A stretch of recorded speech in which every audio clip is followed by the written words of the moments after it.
ButeSound Cardiff Singing and Musicianship Studio Musical Topics. Narrated and authored by Ben Kolb. Mimic to achieve uniqueness.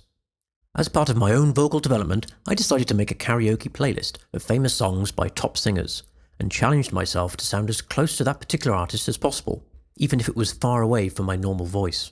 Using a mic in the studio, I was able to hear myself back very clearly, and I also recorded the performances too for later review.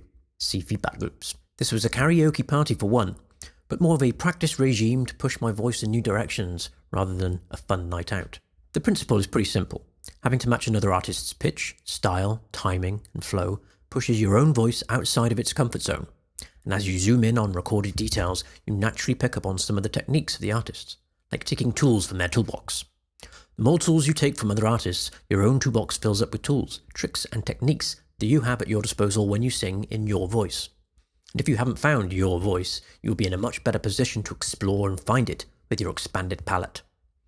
It's also a fun challenge as you develop, and we try trickier material to match your development stage. I don't advocate trying to match too precisely other performances, since we do want to interpret music ourselves and develop our own voice ultimately. But learning from others is enough detail to extract the most value for our own development is positive. Learning to mimic any sound is also a useful ear and mouth feedback loop exercise. Silly voices, animals, anything goes.